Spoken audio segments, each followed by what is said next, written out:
She's third in charge now. She's third in charge of the universe. Oh, because she's close to Mexico, the Latin American country. Yeah, her and whatever that Asian lady man. The Mexican. Then I guess her husband is like got a title in Colombia. That's how it's supposed to be. I'll pay her a visit for all time sake. Actually, I went to 6 weeks ago. Yeah. It's not like it was ever bad.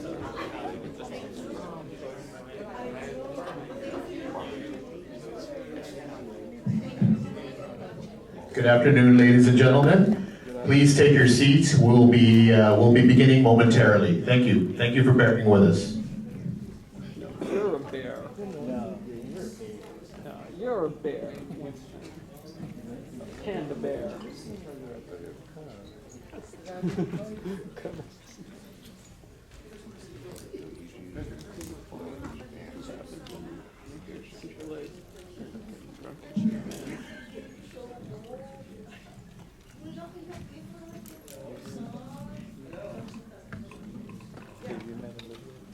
Nice to meet you. Olivia, just like Olivia. Here you go. What's our name? Okay. Oh, so you know John? Is John getting? I don't. No, he's not. Yeah, apparently no. I just know spaghetti. Yeah, not many. I was literally just telling him I've not met any other people. John's John.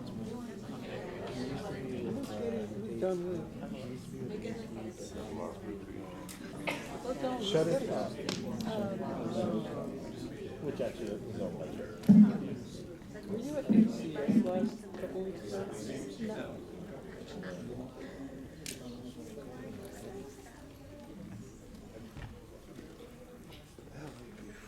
We don't use games. Sad. ABS-CBN uses Reuters. Oh, we should. I would have done it. I don't know. I think I'm the cheapest one. Report.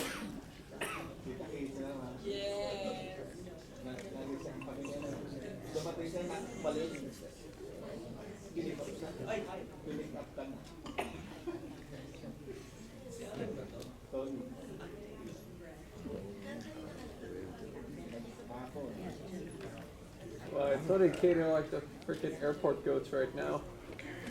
They're like the king and queen of lax. Tony and Katie. Tony, Katie. The typically. Tony. You guys Tony and Katie are like the freaking king and queen of lax right now. You guys are better. I'm getting Samant to go to lax. No, look at TJ. Still waiting. Oh, he didn't realize he was an hour early.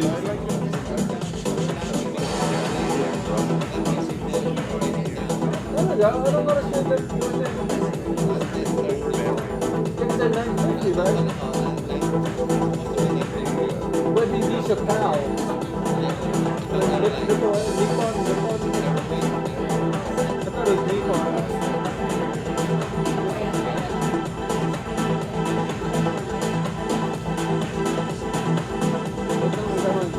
So, early flight, late arrival for you guys.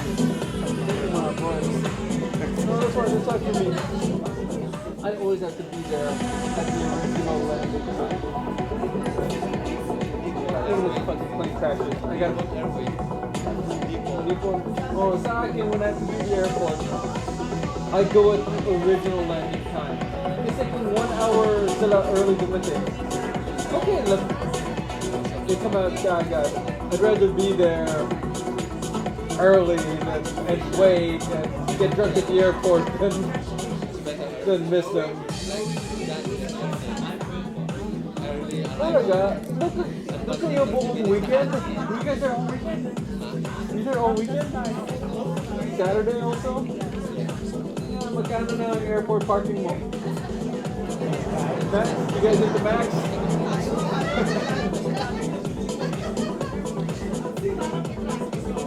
Dude, the max is so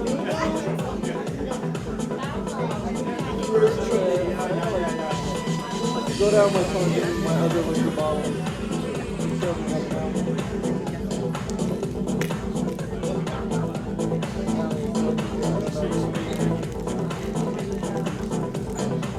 I started watching the boys last night. It's a good movie.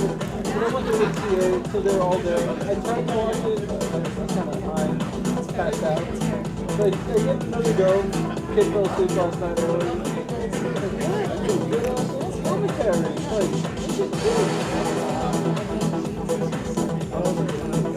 Yeah, no, it's bad. No, going like.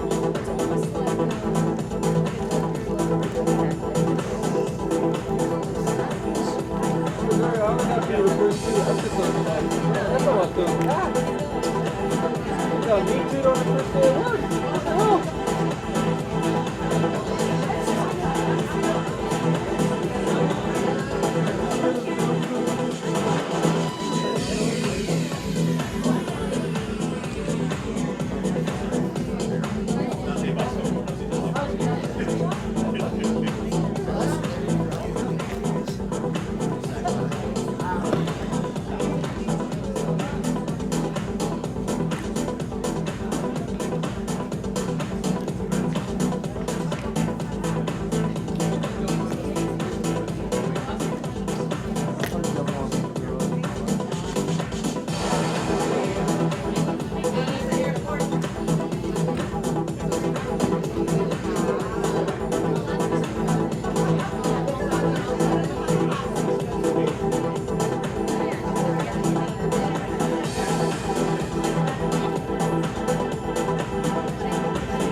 Joe Gouza, the priest one, his son.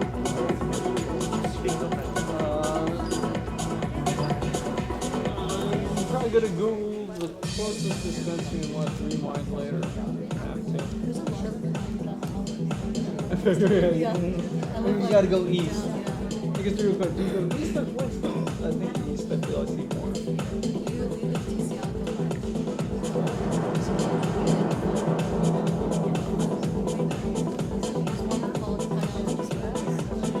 It reminds you of the stuff that yeah, there's another one. I'm not gonna, I can't smoke today. I have this weird rule, I cannot smoke in front of my wife. And she's the lady at the chicken, the pregnant one. And I'll get drunk, but I can't be high right now. Really? I have to be like, it does, it gives me more paranoid.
One day I was walking down that ABS hall, right? I was in Manila. I guess my son was blown up. One of the times I was in Manila. All day I say what's wrong. Because, I do a lot of live cameras. Maybe I showed my head start a lot. I was about to go walk up and say hi. And when I got like, wait, you're not Karen. Oh, you like, I'm a Karen girl. You're really better than Karen.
and Ockwall.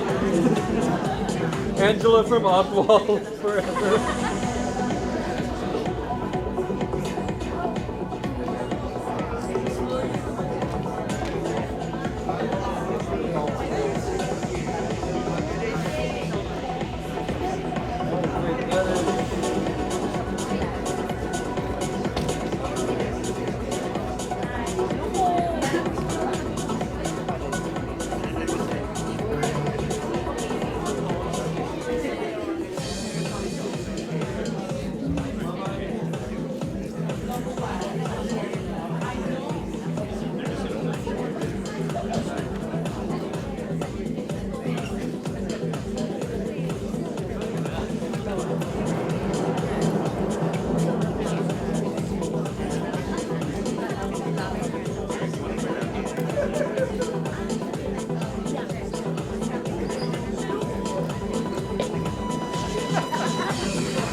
the inaugural Manila International Film Festival here in Hollywood. We are so proud and honored to have you all here, and very honored to have our Metro Manila Film Festival chairman, director, also Tessa Cruz, and also the lovely Boots Anthony Rodriguez Roja here with us. Very honored and to be partnered with you for this first festival here. So let's stand for all of the lovely here today. We want to show a few things first to get you in the mood of what we celebrated and what really showed us how much this meant to us. This happened in November, so we want to share this with all of you, and for those of you who were not with us, to get you in the mood to show you what's coming up next. So let's start.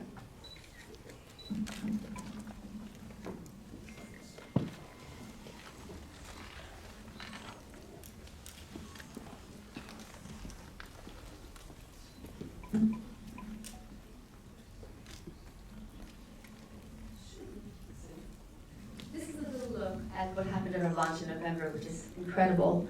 We got to meet some of you amazing talent, and 3 movies that won the Summer Festival. We see some of you here today, which is great. And also a peek at the 10 films that are here. So I might have a little trouble with booth there.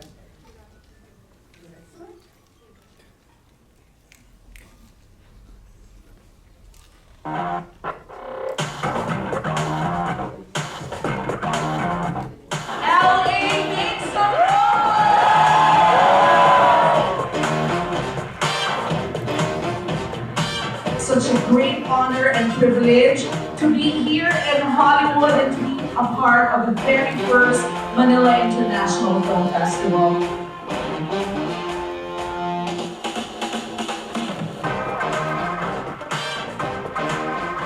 Welcome to DGA.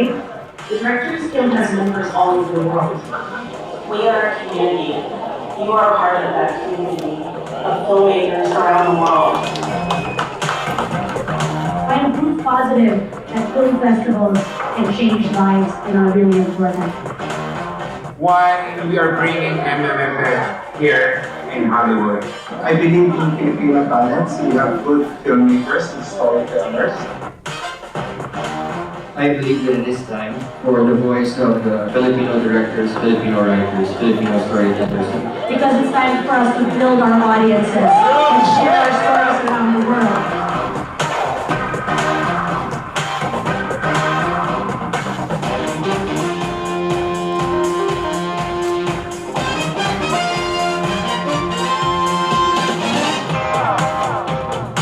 We're filling in the gap. We're bringing Metro Manila Film Festival to Hollywood. Thank you so much for this opportunity. I believe in Filipino films. Thank you for all the opportunities and chances. It's about time to bring Filipino talents in the world stage, in Hollywood, in the universe.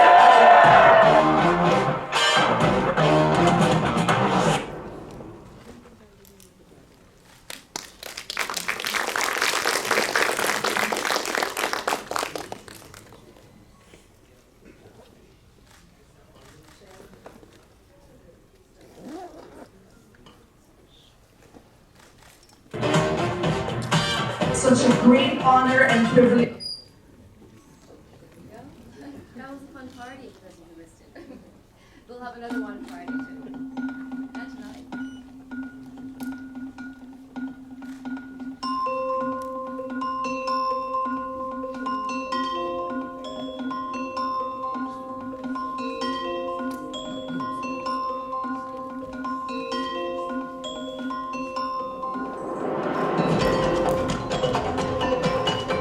Makinig kayong mabuti.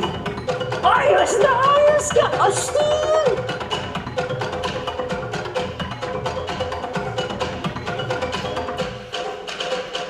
Sa iyong tandaan nato,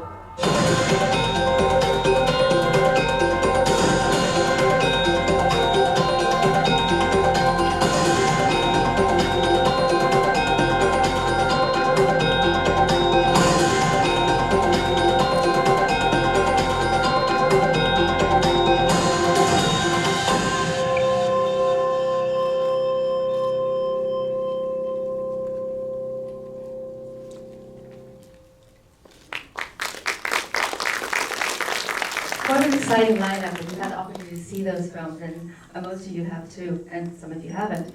But this all started through friends who really love Philippine cinema.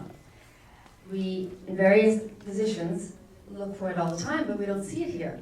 Janet Rubin with the Golden Globes, they see international film all the time, but we don't see our films there.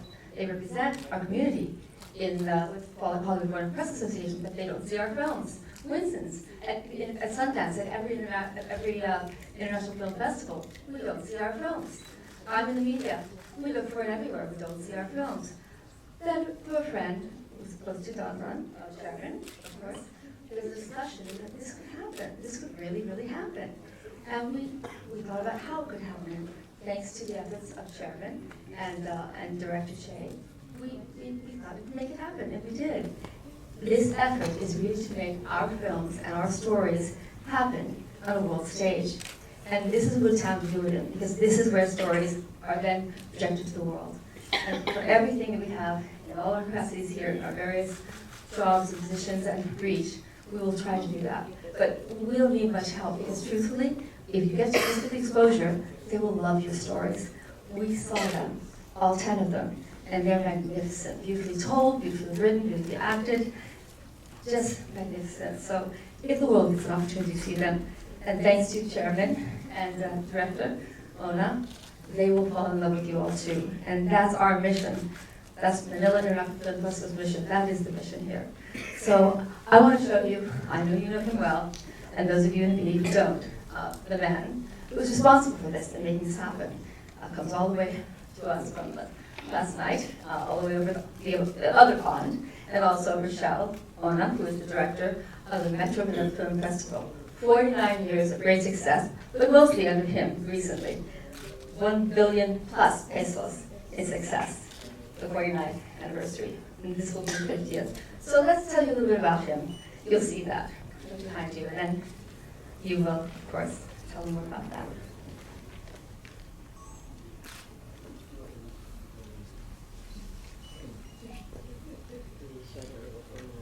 Ng mahigit na 8 dekada.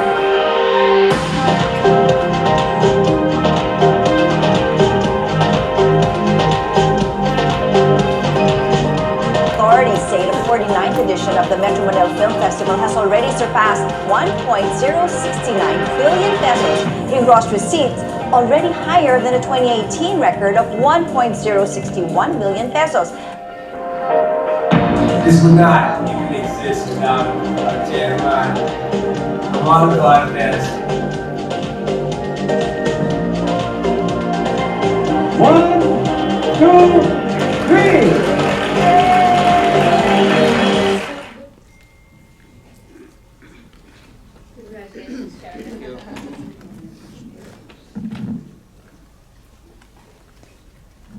Congratulations, Chairman and Director Ona, on the great success. I didn't introduce myself. I'm Lisa Liu, co-founder and executive producer of this festival, along with Janet Rubin, the Paulus, who are co-founders, and all the media as well, and also Winston, who is also really a founder as well. So, and then many others later, but most importantly, our special guest here. Winston? Thank you, Lisa. Good afternoon, ladies and gentlemen. The cynics among you will say that we are, about 45 minutes late. However, the true Filipinos, the people that know Pinoy culture, we are right on time. So thank you for being on time. To our friends of the press, thank you for being here. We cannot have a press conference without the press. Thank you. But we are here to introduce the people who truly made this thing happen, and actually have been making things happen in Filipino cinema for decades. But specifically here for the, am I hearing an echo? You guys hear an echo a little bit? I apologize. Is it, maybe the mics are on, is that why? Okay, thank you. But we want to introduce our esteemed panel here to kick things off at the press conference. Please welcome the architect, even though he's an attorney and a CPA, but the architect of the most successful Metro Manila Film Fest in history. He is the chairman, Romando Artes. Good afternoon. Magandang hapon po sa ating lahat. We are excited to be here in Hollywood. This is the first time that we are bringing all 10 movies of the Metro Manila Film Festival outside of the Philippines. And it will be happening on our 50th year. So we are all excited. We're making history here. And hopefully, this is just the start, and that this festival will open the doors for the Philippine movies to be recognized, and hopefully, in the near future, we can win an award, Oscars, Golden Globes, or any other award. Yeah. So thank you, and thank you for your support. Thank you. Of course, no great deeds are ever done, or the duty of one singular person. And to that, here's an example of a great team member. Please welcome the executive director of the most successful Metro Manila Film Fest in history, attorney Rochelle Ona.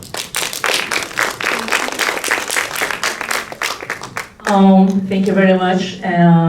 On behalf of the Metro Manila Film Festival, it's such an honor. This is just a dream.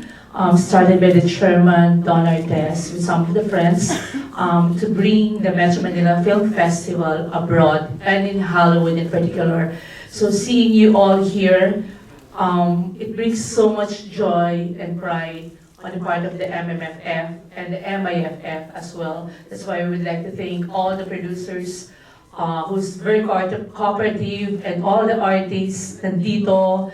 Ang lalaking mga artista, and they're so easy na makausap to go here, to go half the globe, to be in the very first Manila International Film Festival. Maraming salamat po. Thank you, E.D. Ona. And lastly, but surely not least, we are triply blessed to have 3 executive members of the Film Development Council of the Philippines, led by its chair, Mr. Tirso Cruz III, and also joined by Direk Joey Reyes. Joey, wanted to acknowledge you. And in deference to our shared Cagayan de Oro roots, akong tita, Butz Anson Roa, is here.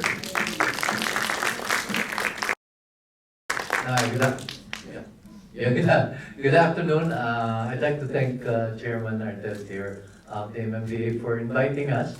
I'm here partly as an actor and as the chairman of the Film Development Council of the Philippines.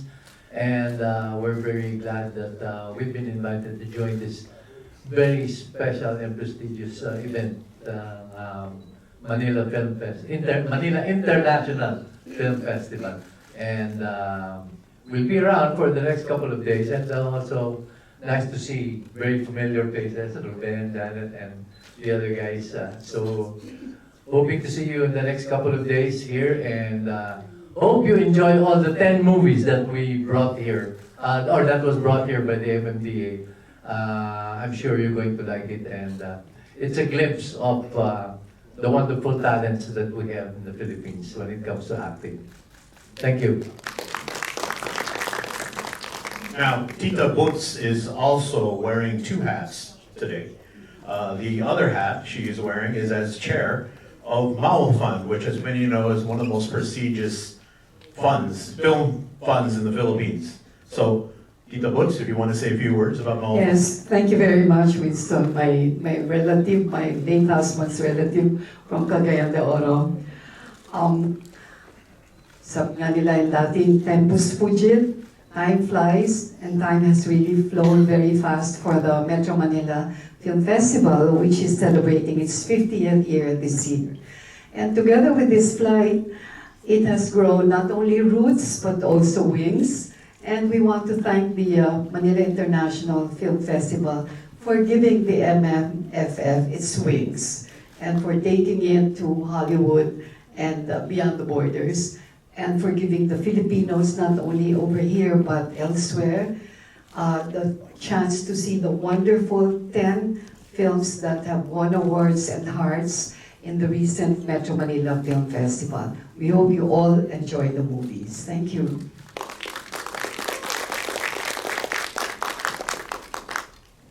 Can we ask for the house lights to be up a little more, please? Seems a little dark. Yeah? Thank you. Thank you so much. Yes. I forgot to mention and to thank first the MIFF team for partnering with us and trusting us that we can pull this through despite some skepticism from some personalities, and also the producers, actors, filmmakers that are here. This is your chance to show your talents to the world. Again, this is just a start, and we will coordinate with FTCP and some other government agencies to help you more as far as producing and showcasing your talents around the world. Thank you.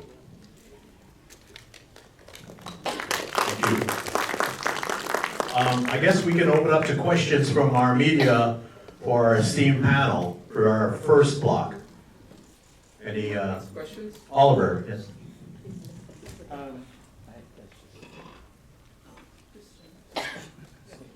Anyway, my question is for Mr. Chairman of FDCP, Christopher. Yes. As the chairman of FDCP,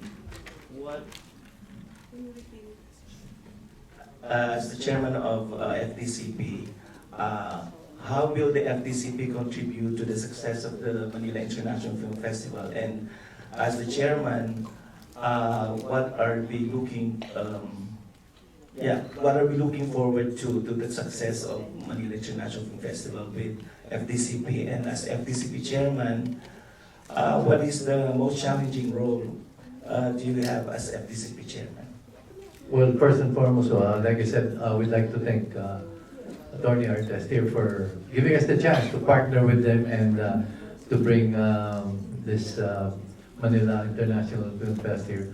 And during the stay, I think in a couple of days, we'll be holding a roundtable discussion because as we've been able to bring the films here and the stars and our directors and writers, we also would like to offer and give a chance for the producers here to come home to the Philippines and shoot their movies if they have projects to shoot them in the Philippines.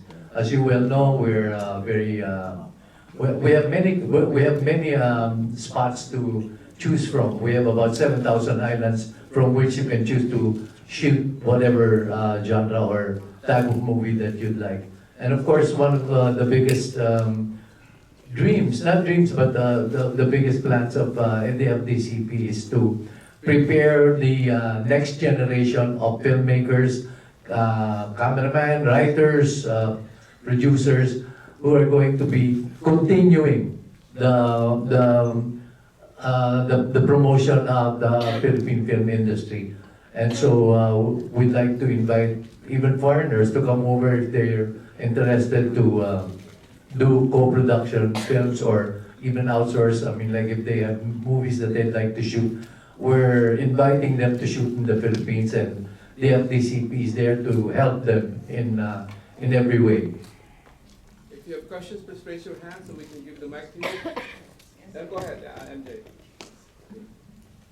Yes, MJ Rakana here from Blog Talk. Well, congratulations and welcome to Hollywood, and to everyone who can answer this. And how can we uplift the Filipino films? Everyone can answer. I think we have the talents. We just have to give them opportunities. That's why we're bringing the Metro Manila Film Festival here in Hollywood to showcase precisely these talents. And I think that's the help that we can extend as a government institution to help uplift the Philippine movie industry, to be able to bring them outside of the Philippines and showcase the beautiful movies being produced by Filipinos in the Philippines. Josh? Yes, hi, Josh Andowit. My question would be for the esteemed attorney, the head of MMDA.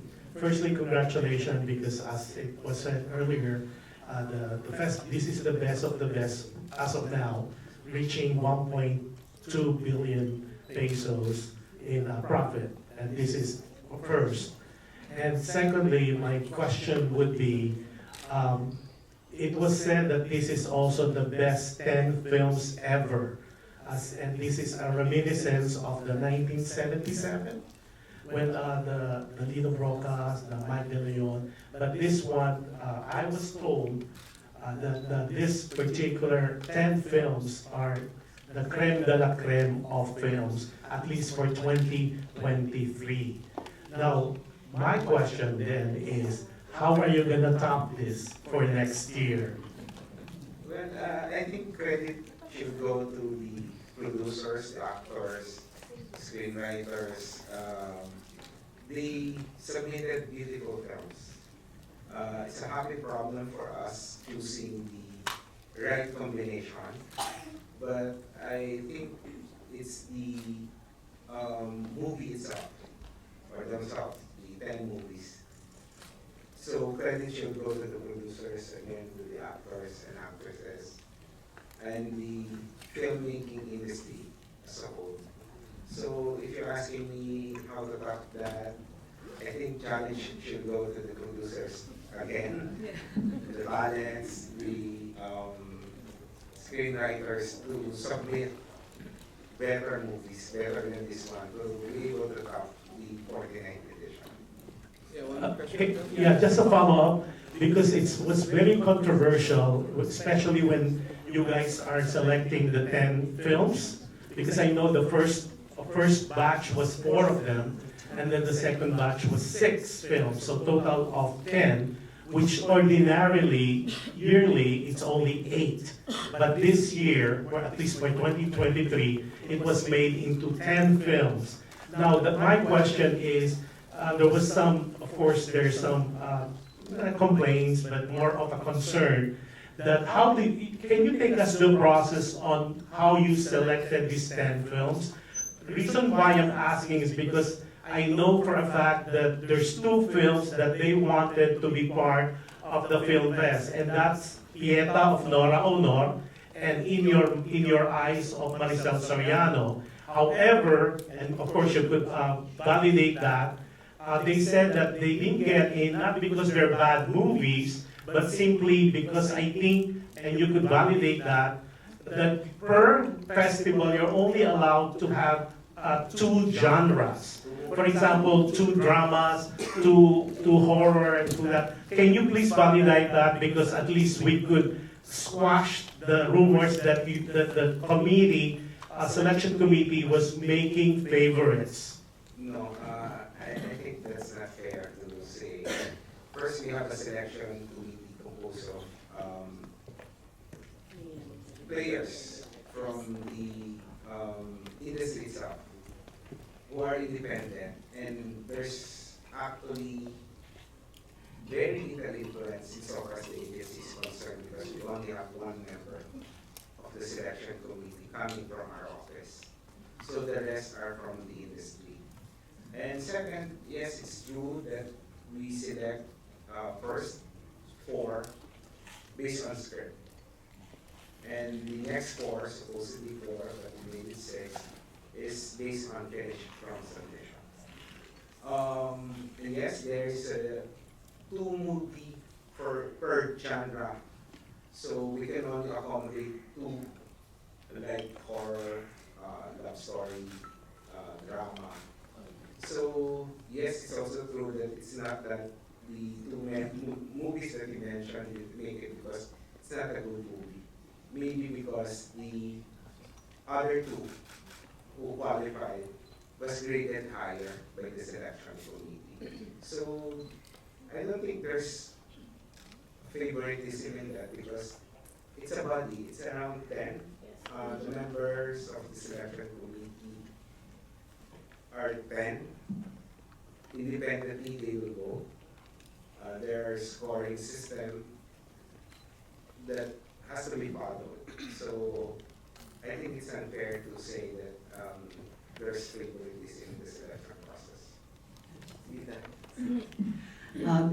Thank you, Chairman. Susugan ko lang po yung sinabi ni Chairman as a member of the selection committee. I've chaired the selection committee over the last 2 years, 3 years, except that for this particular selection, I had to go on leave to avoid conflict of interest for delicadeza, because one of the films that we had finished was submitted as an applicant.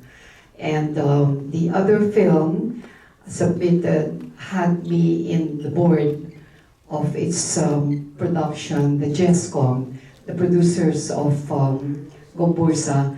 I've sat in the board of that for maybe 12 years, 13 years. And so to avoid conflict of interest, I had to go on leave. But I'm very aware of the guidelines and the rules that govern the selection committee. And very prominently, the criteria for the committee are as follows: 40% for content and technical expertise and the craft itself, another 40% for popularity for the box office potentials. We have to remember that we need to raise funds for the industry for it to continue and for it to be sustained, and this is through the MMFF. In essence, the profitability lies in the fact that the film has to be commercial, but we know that commercial films that appeal to moviegoers can be films of quality, and they can excel technically. And this is indicated very well in the last MMFF. Now, by way of criteria, the other 10% is attributed to the popular Filipino appeal, the appeal to the Filipino soul. And the last 10%, the global appeal. As a matter of foresight, all of these films hope to reach foreign shores, and though the global appeal has to be considered. So yun po yung bumubuod ng 100%. And Attorney Dantes is correct. The members of the selection committee come from different fields. They are very independent. In my experience, nobody has come to us to appeal or to make bulong. Nahiya siguro sila. And because of the fact that the producers are all people of integrity and they have convictions about their project.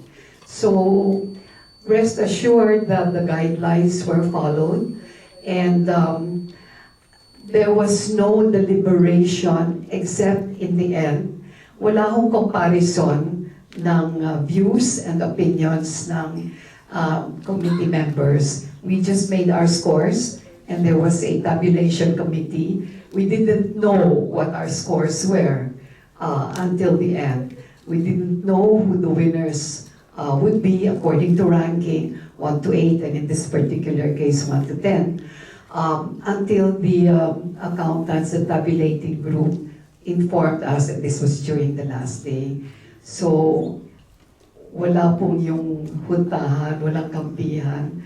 I would like to give credit to the members of the selection committee and the MMFF in general for the fairness and the integrity with which the films were selected. And clear proof will be when you see the films shown here. Thank you. Next question. Yeah. We're going to have more questions after. Yes. My name is Faye Coons. I'm with Weekend Balita. I have two brief questions. First of all, the MIFF is very different from the Metro Manila. Could you give us how the categories and how the awards of MIFF will be given on the gala night?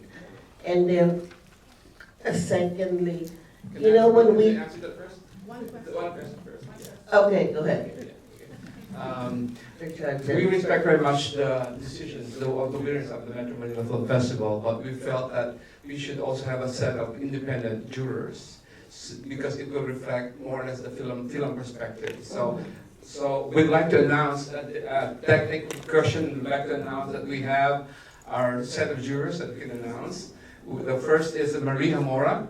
She's the head of jury. And the second one is Maria Acevedo, who's right here. And the third one is Leia Nova, a very well-known, accomplished cinematographer.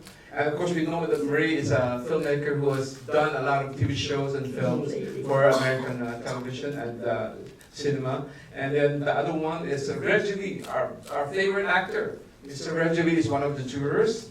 And then the other one is David McKilling, a filmmaker and also a professor at the USC Cinematic School. So we have that. And then last but not least, we have Sumali Montano, a Filipino-American actress who recently started her own sci-fi movie for television. And those are the 6 jurors we have. And so abangan po ninyo ang magiging decision nila on Friday at the gala. So I hope that answers your question now, Ted. Thank you. Very good judges. Ben, if I can just chime in really quick. David McKeeling, in addition, is also the first ever Filipino to be nominated for an Indie Spirit Award. And Sumali Montano just won her 3rd award at Sundance Film Fest. Yeah, only one. Well, it's just a very short question. You know, so you have a lot of box office got hit because of Marian Rivera and Ding Dong Dantes, but they never did not win any kind of award. But what I'm saying is, some of the people in the Philippines were asking that the price could be a little bit reduced because it was like more people would have gotten to the theaters if the price were a little bit lower, like 500 pesos is kind of high. Does the Metro Manila Film Festival plan to do this so that a lot of more people will be coming next year? That's it. Thank you. Oh. I'm Prosy de la Cruz. Oh, I'm sorry. Behind you. I think my voice is loud enough. No. Okay. I'm Prosy de la Cruz.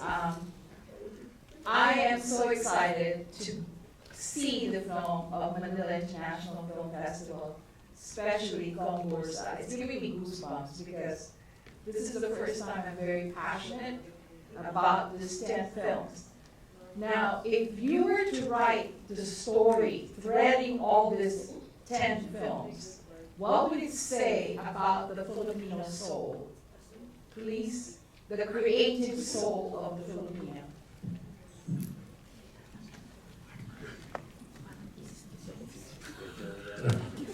No. By the way, to answer your question too, we will call on the filmmakers after this. So each film will be coming up stage, including the concurso folks. So maybe Pepe will answer that question if you don't mind. Yeah. Okay. Unless you want to ask something. It's better to bring in the second. All right. So how about that, ladies and gentlemen? I guess we can. Let there be no doubt.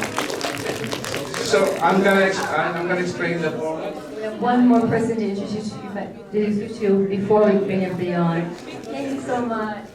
So we're going to explain the format because as you can see, we have a very limited sketch here. So we broke the film continuous into sets of 6.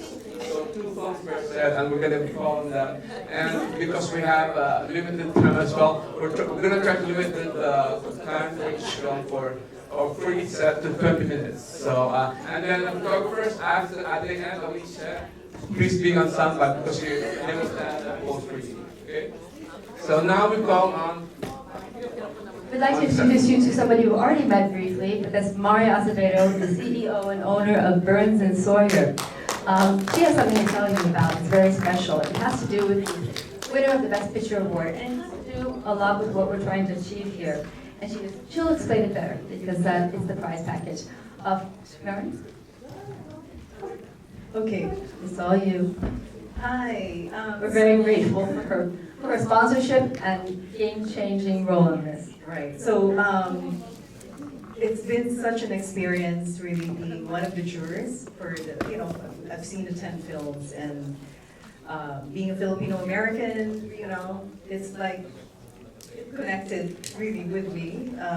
We had a few jurors that had to watch it twice, right? But I'll tell you, we have great storytellers. Amazing.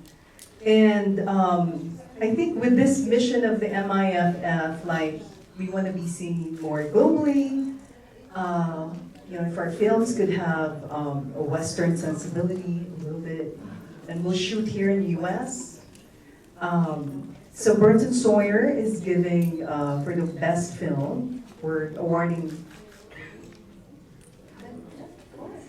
So we'll have a co-producing package of $200,000 for, yeah, and whoever wins the best film, I can't say, but we're ready. Let's shoot here. We are your partners here. So we have, like, for the $200,000, we will cover, of course, all the gear, production cost, grading, mastering in 4K. Yeah, so this is the MIFF. This is what MIFF wants to do. Thank you very much. And to watch her pull it all together was really impressive. Really impressive. You heard that. The Best Picture winner will get a 200,000 co-producing grant. So, courtesy of Maria Acevedo and Burton Sawyer. So we thank you, Marie, so much. Thank you very much. Thank you. Thank you, Marie. I hope you brought a lot of business cards. It'd be very popular. Ben, I know you explained it briefly, but I think just for our entertainment press and the audience, we are going to do the Television Critics Association format. We will bring each individual film in groups of 2. So we will mimic everything that you guys see at the upfronts. And then whatever questions you don't get answered here, we will be continuing the interviews outside. And also, the film teams are here through the festival.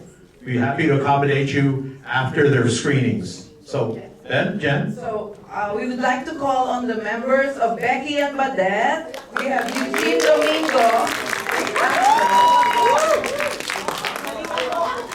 Percy Talan, executive producer. From Broken Heart Strip, we have Benji Cabrera, producer. Christian Bables, actor. Andoy Ranay. And we'd like to combine also Farfly, Isabel Ortega, and Ange Anchenza.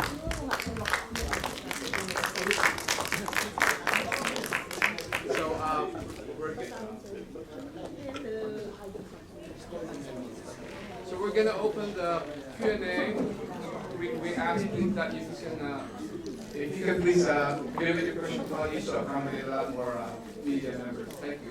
Yeah, because you will have your opportunity to ask more questions on the red carpet. So, you can introduce yourself. First of all, magandang tanghali po sa inyong lahat. My name is Isabel Ortega and I am representing Team Firefly.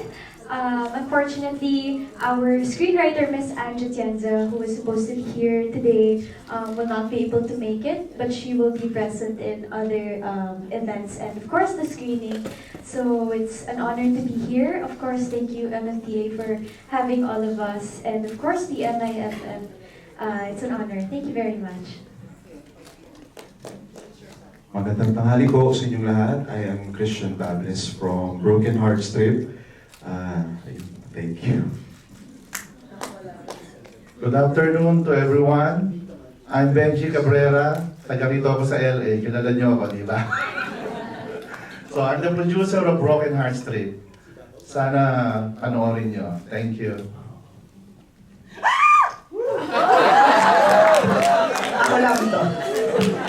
Magandang Magandang tanghali po sa inyong lahat. Good afternoon, everybody. We're so excited. My name is Eugene Domingo. I am from the most fabulous film, Becky and Badette. And this is Badette. Yes, I am representing Miss Pompong as Badette. I'm Percy Intalan, I'm the producer of Becky. Thank you. So we open the floor to questions. We ask that, raise your hand, please. Okay, Josh, go ahead. My question is for the producers and maybe for the filmmakers as well, because one of the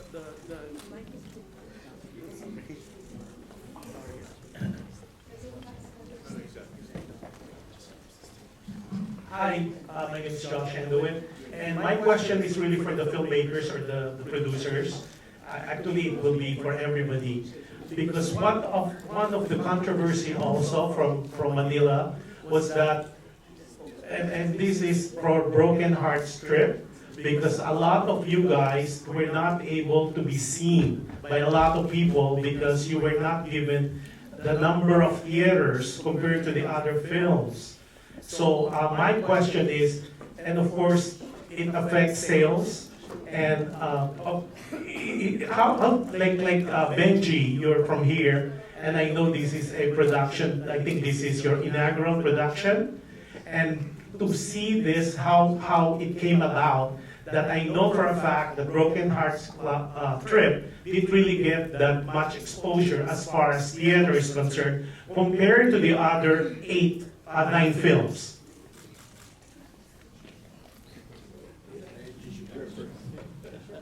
Thank you for that question. Hindi ko kasi alam yung tungkol dun sa mga ganon, ano? So, basta kami, binigyan kami ng number of theaters na isushow itong aming movie. So, sumunod lang kami. So, wala kaming another question, hindi kami nagtanong. Basta, kung ano lang yung ibinigay sa amin, yun na lang ang ipinagdasal namin. Thank you.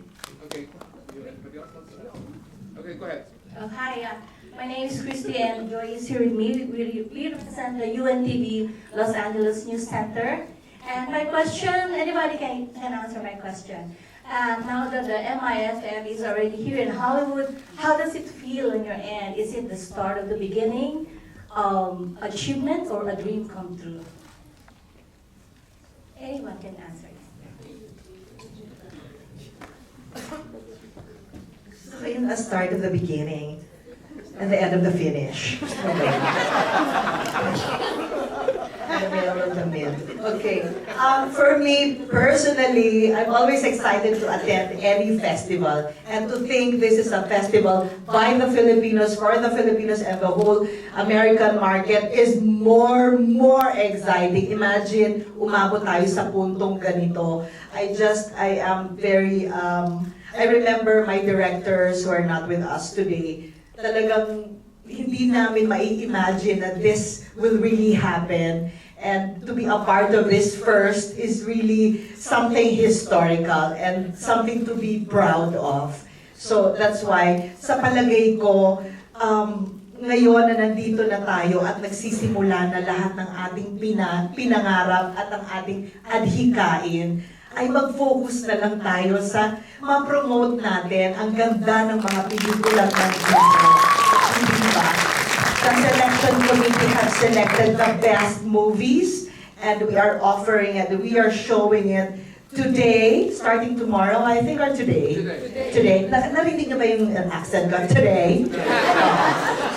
Today, so this is the chance, and we assure you these are the best films, and you will enjoy the experience. Of course, Becky and Badette is showing today. Yeah, my earlier question was, given these 10 films are sort of like the gateway to more better films, what would you say these 10 films, if you had to read them as a picture, what would it say about the values of the Filipino soul and the Filipino creativity? I mean, I'm from the genre of Lino Broca, and we really adored his films. I think I speak for all the other producers. I think it signals that we are now in an era where you cannot box in what is being Filipino. We are a very diverse culture. Our society is very diverse. We have stories that come from different parts of our community. And it's good because I think if there's one thing that maybe has been stereotypical of what the international community sees in our films is that it's always what people perceive to be being a third world country, you know, about poverty, about how dreary it is to be in a poor country. But that's not who we are. And I think it's high time that people realize that there's a reason why people love being in the Philippines. It's because of all of these stories. All right, okay. Question for Eugene, Domingo, and Christian. Babbles or Bobbles? Well, Eugene, welcome to Hollywood. Thank you. Yes, and I know I've seen all your films. How did you prepare for your character with this particular film, Becky and Badet? And the same thing as Christian. I know you've played so many great characters. And how did you internalize this character with this one, the Broken Hearts Trip? Thank you. Thank you. It's a very quick answer. At this point, I'm almost like 3 decades in the business. I'm very thankful, and I'm not stopping. At this point, I'm really not so trustful of my own intuition. I'm always just following my director. I'm not as hardworking as before, actually, to be honest. It's just the script, it's beautiful, I laugh, it's a comedy, that's the point. I said yes, and most of all, it's because the film is by June Robles Lana, so there's no more question about it. Christian? Christian Bables po.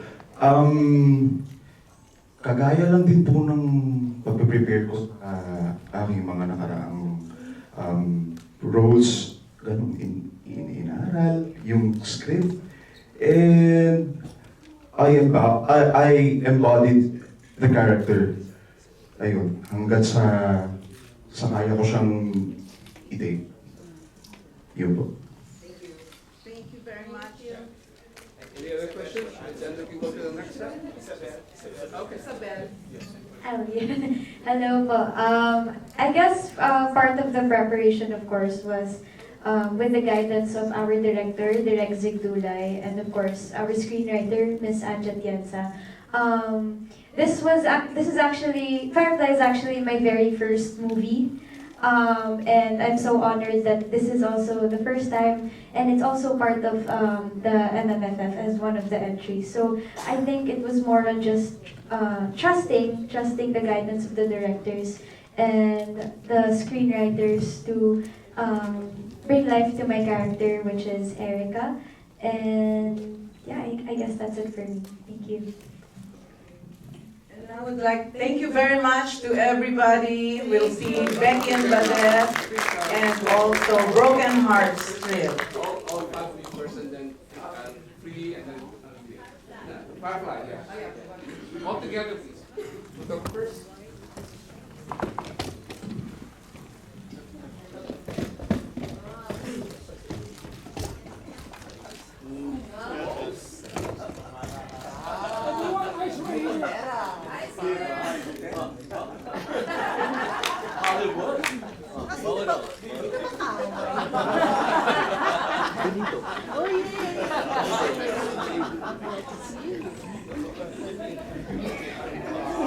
Thank you very much. Thank you very much. Becky and Badet, Broken Hearts Trip, and Firefly. Thank you. And now it's time for the next set. I will call the Concursa team, led by Pepe Diocno, director, Enzo G, the lead actor, and Piolo Pascual, supporting actor for this film.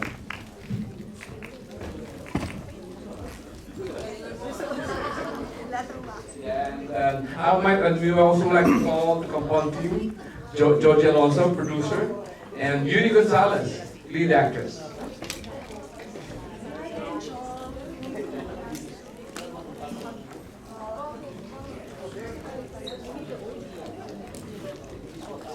Please raise your hand if you have a question, or either Gomborsa or Kampong.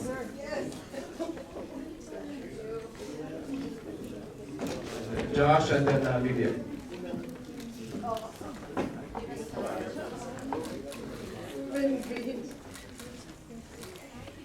And we might as well call John to join us. Yeah. John Arcila, guys, for Penduko. Our first and only Filipino actor to win the Gold Best Actor in Venice. So we're very proud of Mr. John Arcila for On the Job, The Missing Eight.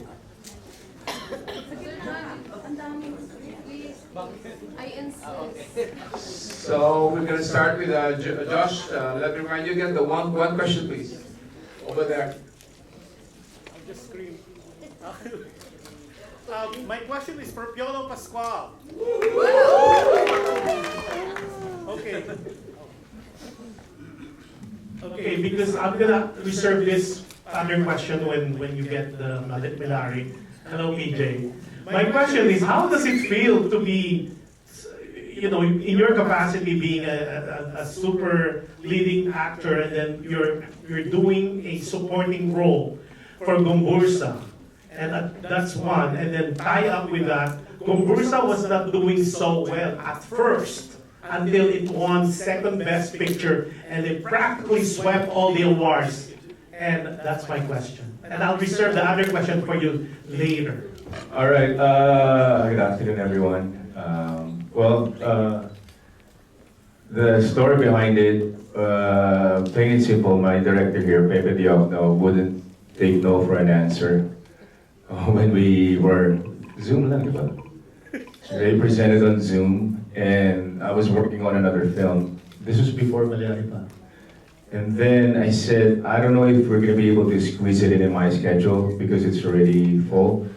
But he said, PJ, I can't see anybody else doing this character. Yeah, in his own words. So I said, yeah, siguro will make it happen. And that was the best answer because we tried to find a way to squeeze it in my calendar. It was a great experience, but upon arriving on the set and Direct Pepe giving me the Spanish the Spanish lines, I almost passed out after a good take. It was really hard. It was really hard. That's why I told him you owe me one. Because I thought I was only there for a couple of scenes, a couple of minutes. I didn't know the lines were long and it was in Spanish. But it was a beautiful experience going into the set. I didn't have a scene with him actually. I was on location. We were excited, but we never had scenes together. Only with Cedric and Itodate. It was a beautiful experience. Lydia, then Steve. Thank you. Lydia, please. Thank you. Hi, this question is for Beauty Gonzalez. Hi, I'm so excited to see you in person. I've seen you in your movies and on television. My question, how do you feel? How did this new child actress, Erin, inspire you in your role in this movie? Hello, thank you for the question. I love working with kids. Since since nag-stop ako sa showbiz dahil nabuntis ako, yung comeback role ko was with kids. And even before that, before I got pregnant, I'm working with kids. I'm very comfortable with kids. Actually, it's not it's not like me teaching them. It's the kid teaching me. Sila yung nagtuturo sa akin pagdating sa set na you should be calm, you should be more open, you should more be explore. So parang baliktad yung nangyayari. Si Irene yung nagtuturo sa akin sa set, which I really enjoy. And she's amazing. She's very talented. I mean, the whole film, we finish it on time. And hindi pa nga siya umaarte, natatakot na ako sa kanya. And yeah, she was a very good choice. Lucky. Thank you, thank you. Please raise your hand. Who's going to be next? Over here, please. Steve. Steve. Oh, I have a mic. Hello everyone. Hello. This question is probably for Papa P, who I just talked to on Zoom like last week, and John Russell, even and Sean. I know over Steve Angels from ADSC again, by the way. I know over the years you guys have been here so many times, have had ABS Star Cinema movies, have had the TFC shows, but how different is it? How much more special is it that you're bringing these films here for the first Manila International Film Festival?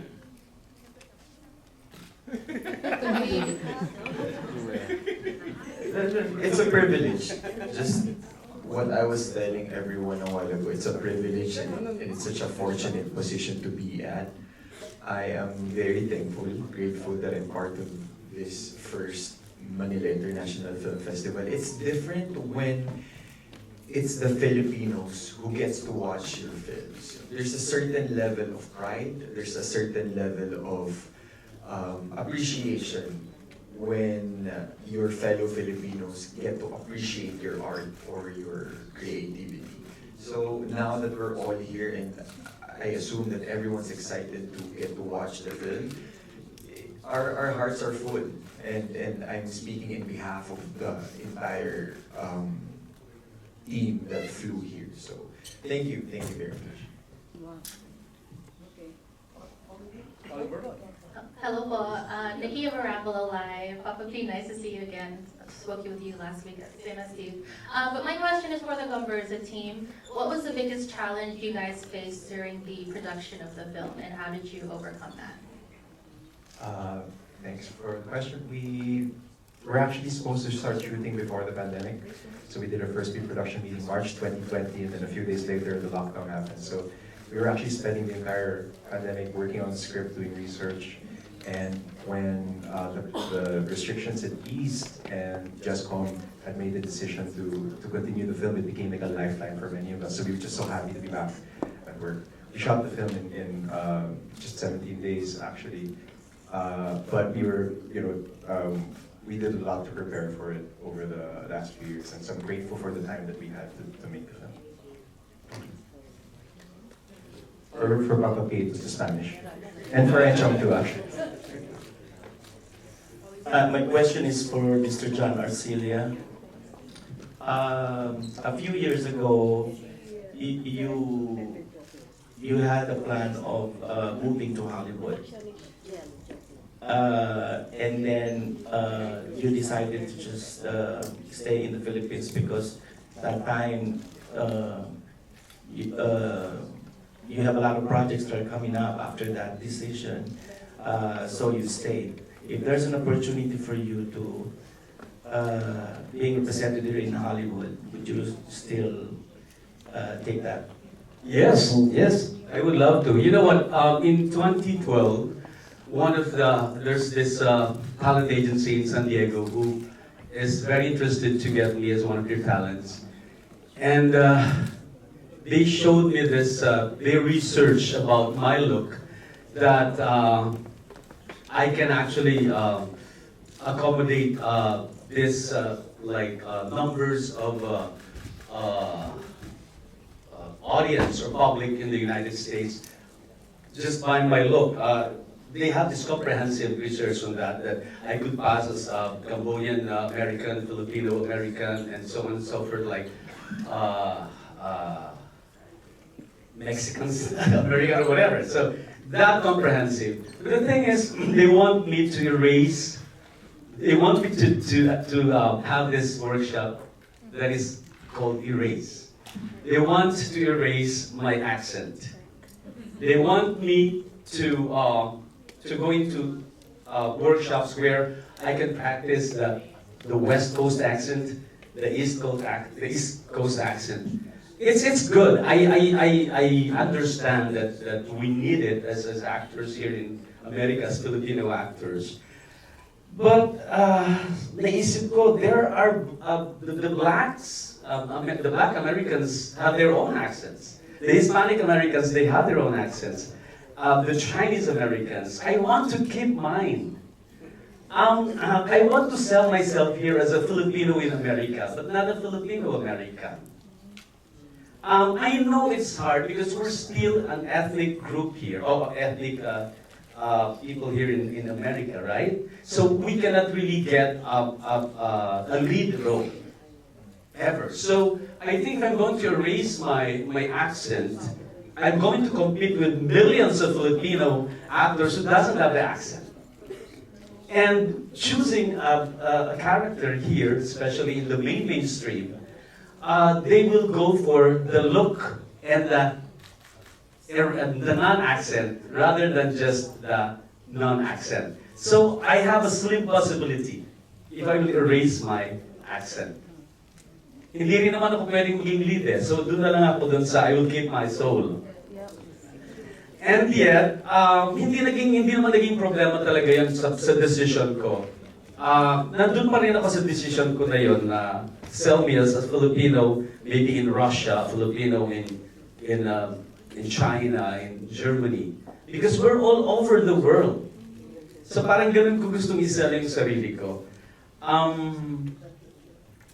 And kung magkakaroon naman ng opportunity, why not? Nagkataon lang talagang marami ngayon na projects sa Philippines. And hindi ko alam kung gaano naka-ready ang American mainstream sa ganong klaseng disposition for an actor.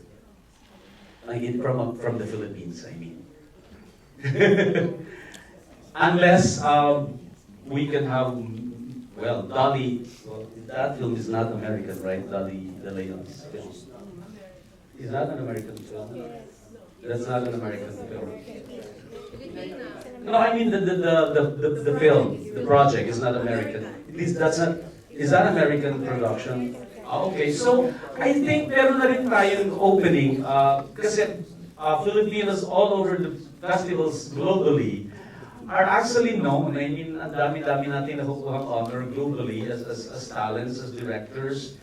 In fact, siguro ang problema lang nga natin na medyo slow tayo sa technology kasi medyo konti ang ating budget. So hopefully, sana mas maraming mga moneyed philanthropists na mga American or mga Pilipino na gustong tumulong sa mga Filipino producers and directors.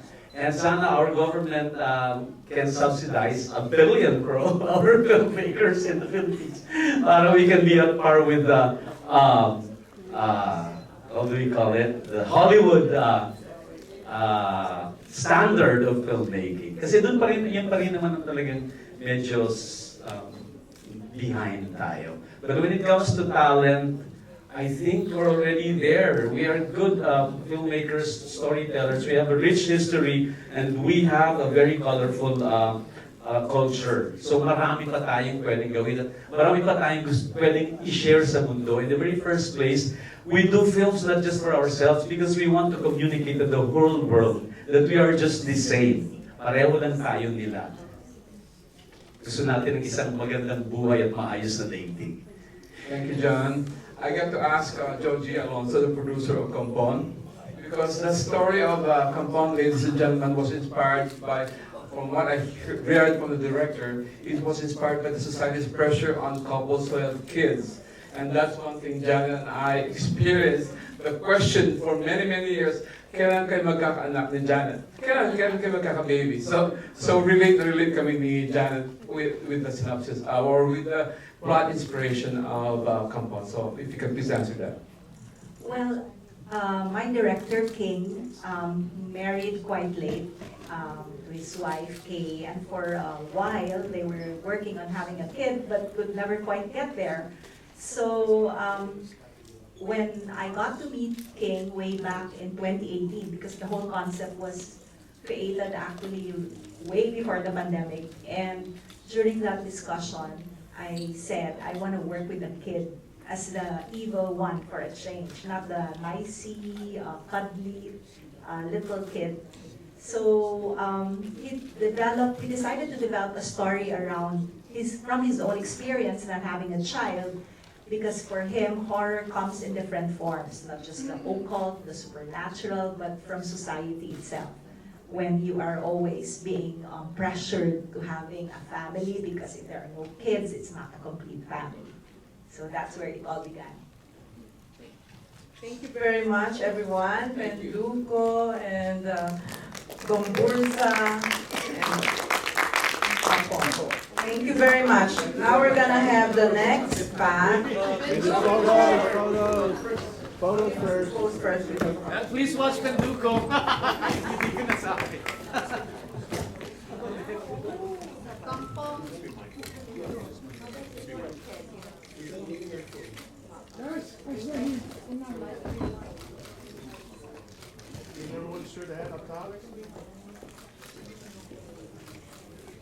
One more time we're here.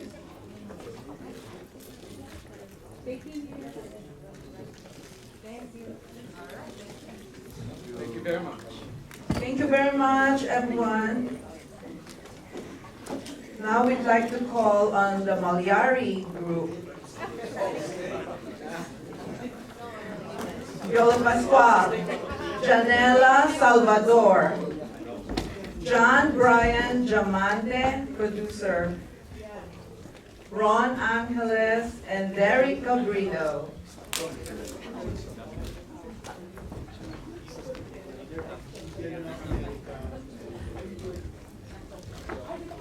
So raise your hand, please, if you want to ask a question. We're gonna give Amy and then Josh. So we start with Amy. Go ahead.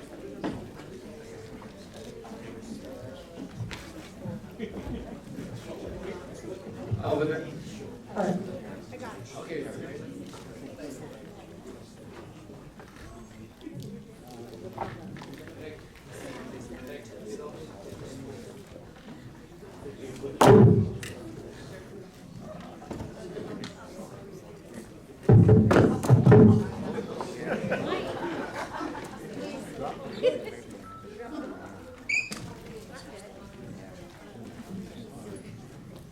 Can I just say that we've known Derek since he was probably what? I don't know how young, but we've been attending Cinema Life Festival, so it's a point of pride for us that we now see Derek with his film, and it's been bought by Warner Brothers, so congratulations to this film. So we start with Amy. Hi, thank you. I have a question for Fiolo. I'm Amy from TV Company. You are actually doing two historical figures on your own. So what did you do and what preparation did you do for your role? The first one, I already explained with Gombursa. I had a coach for the Spanish lines, but like Pepe gave me the script before the shoot. It was quick, very quick, a few scenes. I already portrayed the role of a priest for a TV show before, and for the film, I googled Pedro Pelaez just to know more about him, just to know about the life in the 1800s. So I did some research on YouTube just to know how it was during that time in terms of nuances and how they were.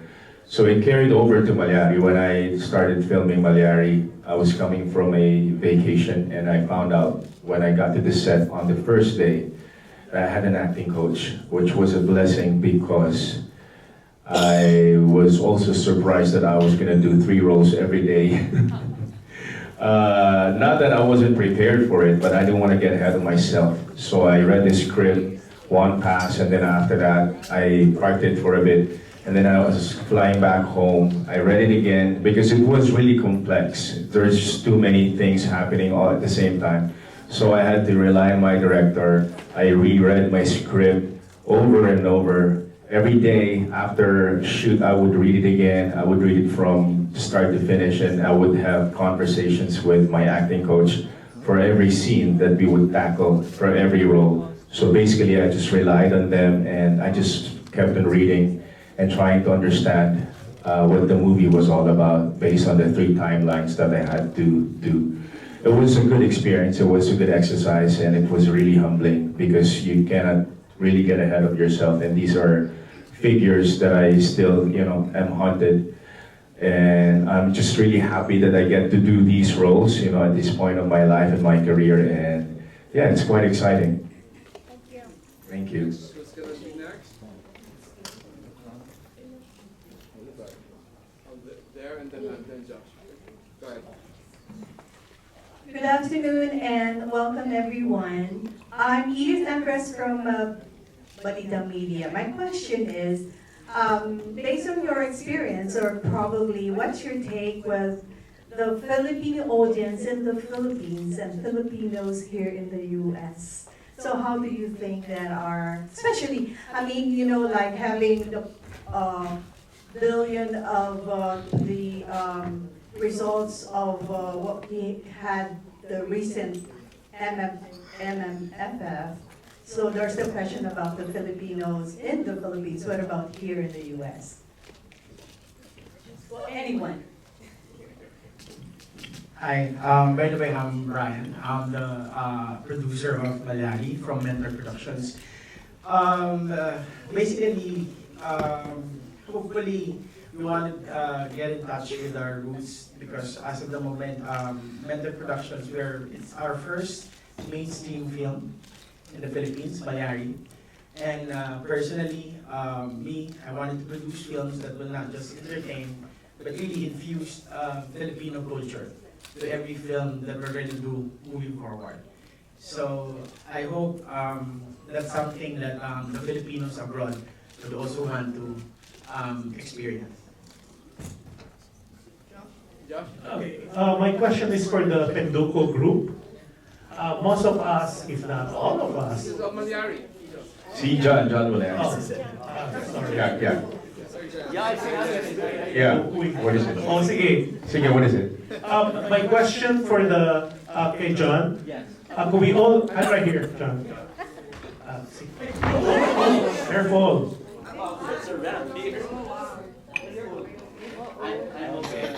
You okay? Yes. Yes. Okay, John, the Penduko, most of us, if not all of us, grew up with Pedro Penduko, originally by Ramon Zamora. Yes. And then it was remade by Jano Gibbs. Jano Gibbs. And now this is Guticelli, Mateo. Yeah, Mateo. So what are we, they said this is the Pedro Penduko of the new millennium. Yes. Can you, just like in the past two Penduko, it talks about mermaids, Encanto and all that. What are we supposed to expect with this Penduko of the new millennium? Okay, at one glance, it looked like a folklore film. But it's actually more than that. Of course, the kids can enjoy it with their parents. But it speaks about finding yourself, trying to find your niche when these millennials and teenagers are, they thought that they were already adults and they can quarrel with their parents because they want to find themselves. Of course, there are some elements of magic, of fantastic effects, but these are all hyperbole. These are just symbols. In fact, the film talks about hello. It talks about the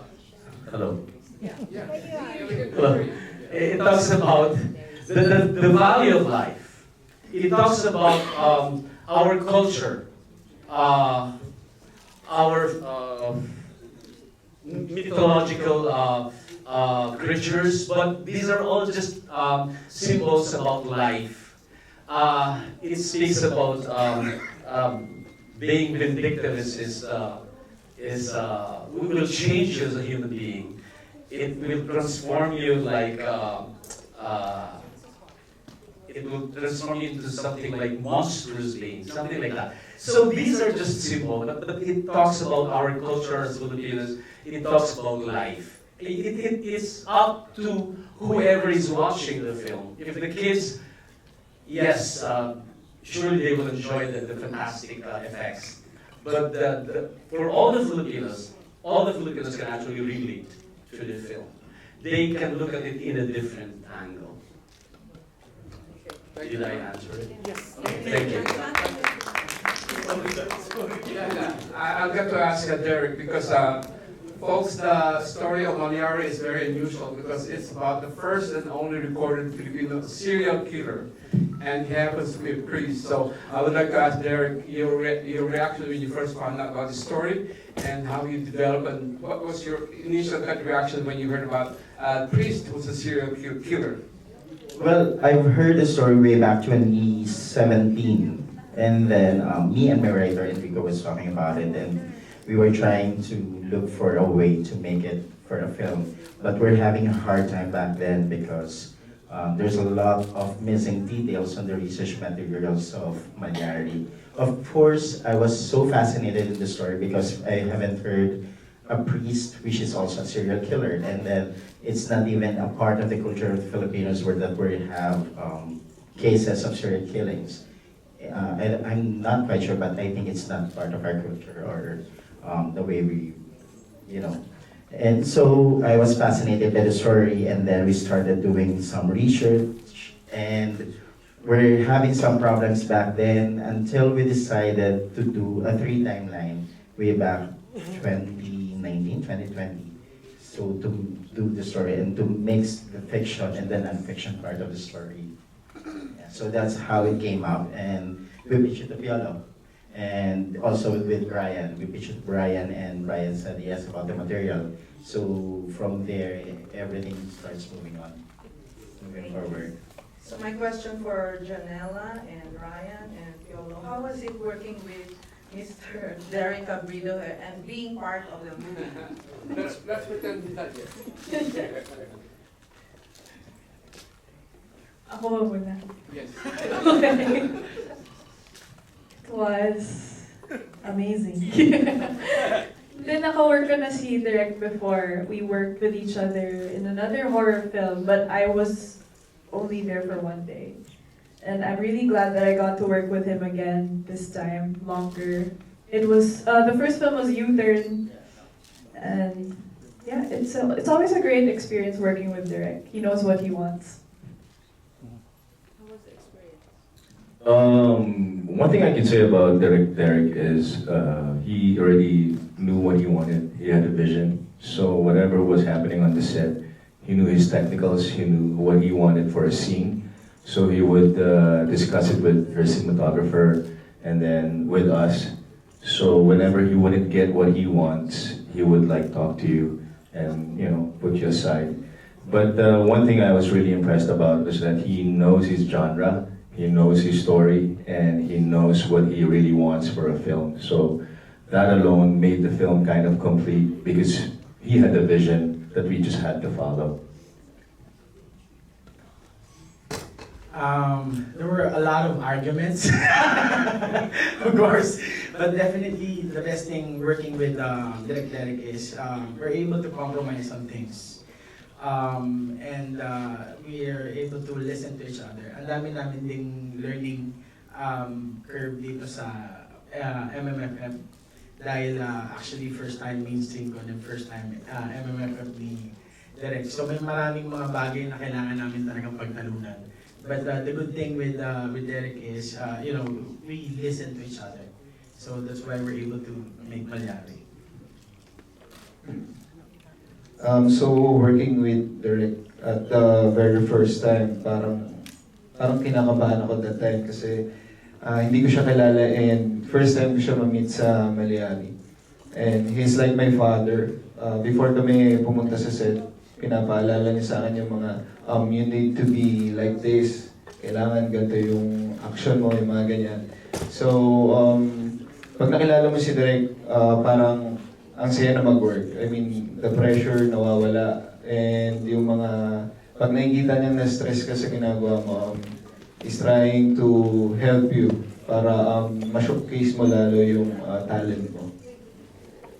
Thank you very much, everyone. And I will ask you to pose for the photographers. Thank you. And don't forget that we have a chance for one-on-ones outside.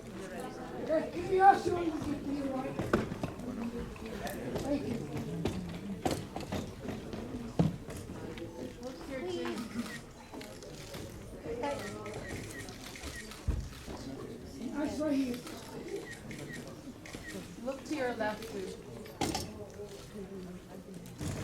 Can everyone stood up here at the top?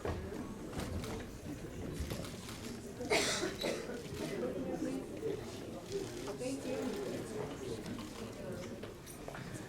very much. Well, in the meantime, let me remind you that for your validation, there's a validation machine on the right side of the lobby, please.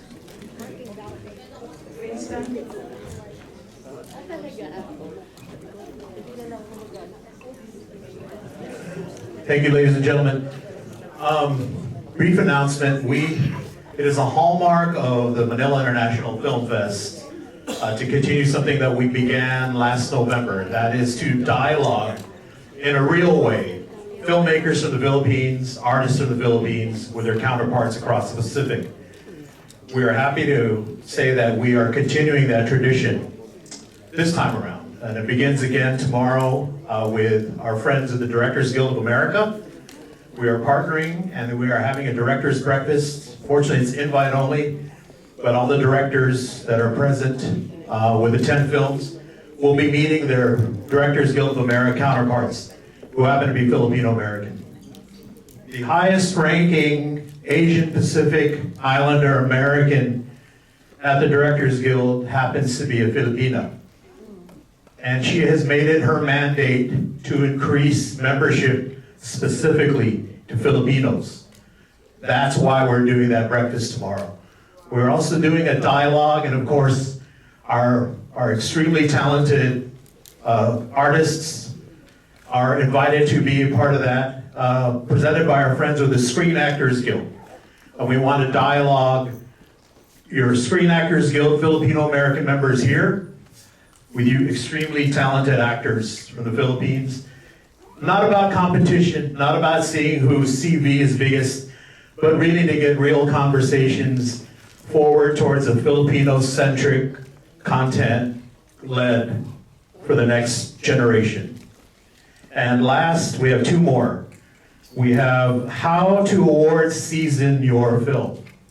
Unbeknownst to a good number of people, voting members of the Academy and the Emmys, there are Filipino American members. For the first time ever, we are presenting two of those members from the Academy and a member from the Emmys, and they were going to give you the Kababayan's perspective on how to award season your film or TV project.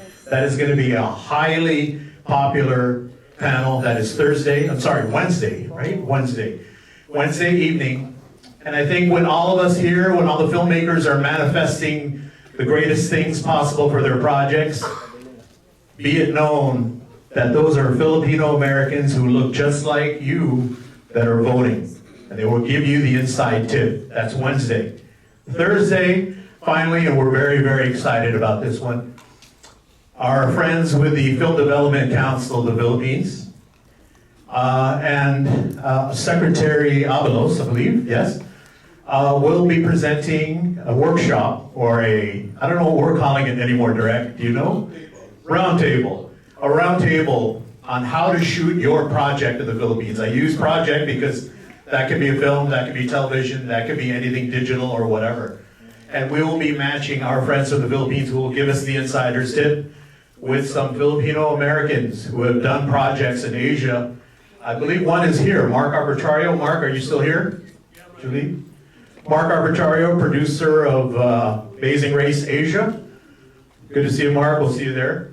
So that is available. These are the workshops that we want to be able to promote this bridge. So we were remiss earlier in not mentioning that MIFF is not the product of one or two or maybe even three people. You met Lisa earlier, you met Ruben and Janet. We want to introduce the rest of the board at this stage and just recognize them. So there's Omen Ortiz, the chair. Omen here. Hello, Omen. Eduardo Darbe, the president. Eduardo, I thought I saw, there he is. Leo De La Cruz, the chief financial officer. Celia Bayadi, the ticketing manager. Eric Ilog, the chief operations officer. Ron Ramores. Ron, I saw you earlier. Chief Marketing Officer. And last but certainly not least, Meriden Angeles, Coordinating Producer. Thank you, guys. Thank you everyone for joining us today, and I'd like to remind everyone there's a red carpet if you want to do one-on-ones. The stars will be there for you to be interviewed, and also we would like to remind you to check our website, www.manilainternationalfilmfest.com, to check on the schedules. Please come for the Q&As as well, and also for the gala on February 2 at the Directors Guild of America. And tonight, you're also invited to the opening reception at Yamashiro at 6:30. Thank you. And also for the media, remember your media badges will allow you to any of the screenings. So we encourage you to please come, especially for the Q&As with the filmmakers. Thank you. Thank you, everyone.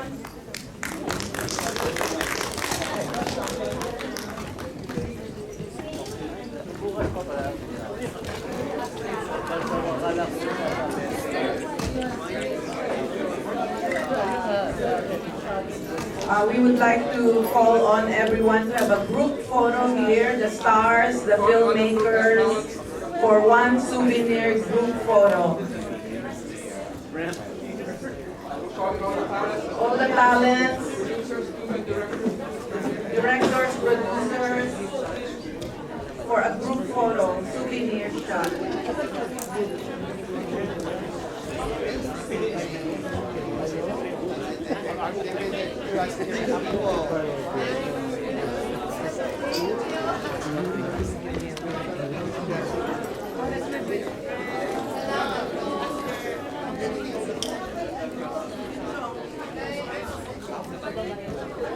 We're calling on all the stars and filmmakers for a group shot. Please, all the filmmakers and Please talent, join on stage for a group photo. One group photo for all the stars. Please come up.